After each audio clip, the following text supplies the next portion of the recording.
Komunikasi terapeutik adalah kemampuan atau keterampilan perawat untuk membantu klien beradaptasi terhadap stres, mengatasi gangguan psikologis, dan belajar bagaimana berhubungan dengan orang lain.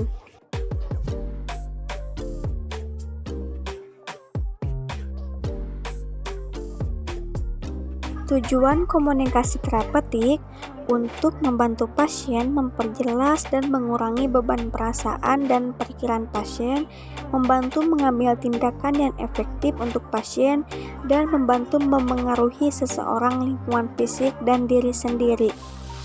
Assalamualaikum Ibu, selamat pagi. Waalaikumsalam, selamat pagi juga. Perkenalkan, saya Hani Widyasari, mahasiswi dari Stikes Sukabumi yang berpraktik di ruang ibu ya, dari pukul 7 hingga 12 siang.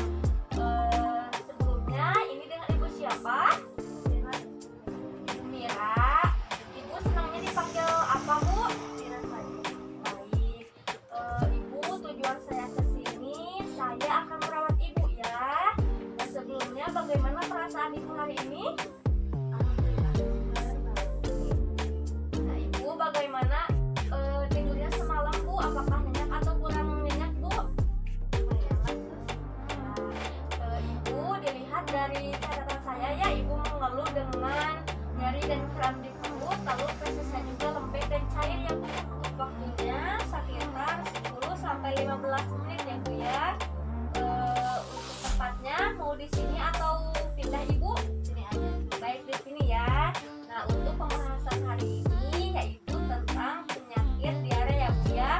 Dari mulai gejalanya, penyebabnya itu apa, penanganannya dan pencegahannya ya, Bu. Itu ya. Apakah Ibu tersedia? Sedia. Coba saya ingin tahu bagaimana sih ceritanya gitu ya selama ini Ibu yang merasakan tuh sehingga masuk rumah sakit. Bagaimana, Bu? Iya, jadi awalnya saya tuh dari alergi makanan itu ya. Lalu setelah itu saya mual muntah terus. Oh, begitu ya, Bu ya. Nah, Ibu, baik, di sini saya akan menjelaskan ya, Bu ya, materi tentang kondisi atau dengan keluhan Ibu ya.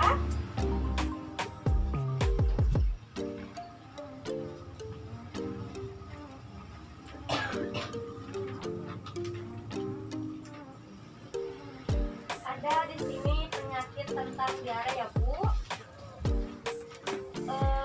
Boleh tahu nggak apa sih itu diare? Diare itu bolak-balik feses. Nah, Ibu, diare itu merupakan sebuah kondisi ketika pengidapnya buang air besar lebih sering ya, Bu ya, dan biasanya benar. Itu seperti kayak barusan Ibu bilang bolak-balik ke WC. Selain itu, feses mengidap diare juga lebih encer ya, Bu ya. Kayak tadi keluhan Ibu, meski diare bisa berlangsung singkat, ada kalanya diare bisa berlangsung selama beberapa hari ya, Bu ya. Dalam beberapa kasus. Nah, diare juga bisa terjadi hingga berminggu-minggu. Seperti itu, Bu. Nah, untuk tanda gejalanya, di sini ada feses lembek dan cair, mual dan muntah, haus terus menerus, lalu ada nyeri dan perut, lalu kehilangan nafsu makan dan darah pada feses. Nah, di sini mana aja yang ada keluhan Ibu yang ada di sini? Oh iya, Sus. Itunya lembek dan cair ya, Sus ya. Ya. Terus saya mual muntah juga. Terus nyeri kerak perut sama kehilangan nafsu makan. Iya. Nah, selanjutnya di sini ada juga nih, Bu, penyebab Ibu kenapa susah makan, lalu mual dan muntah ya, Bu ya. Nah, di sini ada toleransi terhadap makanan seperti laktosa dan fruktosa. Yang kedua ada alergi makanan. Yang ketiga efek samping dari obat-obat tertentu. Jadi efek samping dari obat-obat tertentu ini jadi bukan dari dokter gitu ya, Bu ya. Nah, selanjutnya infeksi bakteri, virus atau parasit. Selanjutnya ada penyakit usus. Yang keenam pasca operasi batu empedu. Yang ketujuh, radang pada saluran pencernaan. Yang kedelapan, irritable bowel syndrome. Yang kesembilan, penyakit celiac atau penyakit yang menyebabkan tubuh menolak protein protein. Nah, di sini ada gak Ibu penyebab Ibu tuh kenapa sih masuk ke rumah sakit gitu? Yang mana? Alergi makanan. Iya.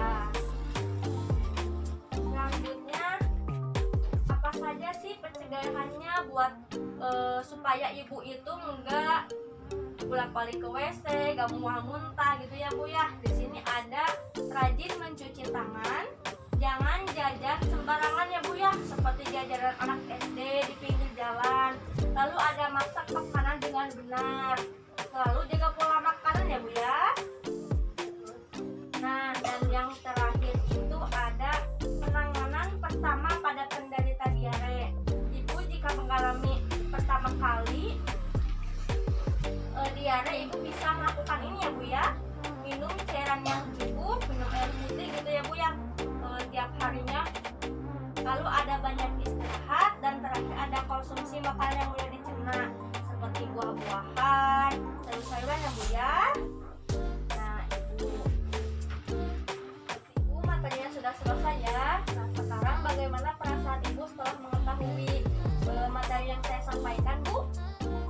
Saya jadi tahu ya diare itu kenapa, sebabnya apa, sama cara penanganannya. Sebelumnya ada yang perlu ditanyakan Ibu? Baik, jika tidak ada saya akan menanya ya Bu ya.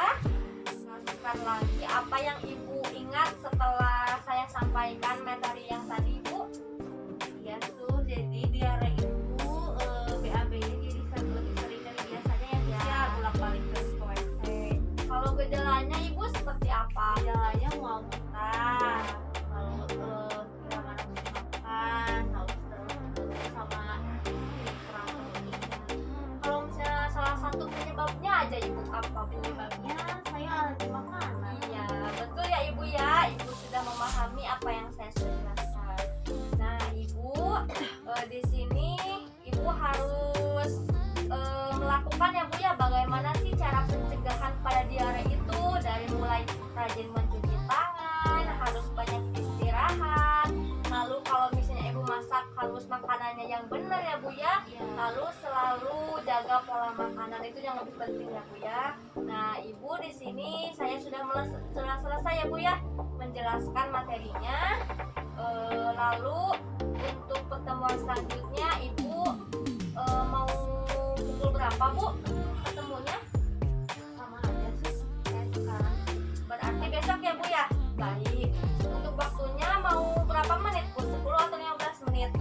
10 menit aja. Baik, kalau seperti itu saya akhiri pertemuan ini ya Bu ya. Semoga Ibu lekas membaik ya Bu ya. Amin. Assalamualaikum warahmatullahi wabarakatuh.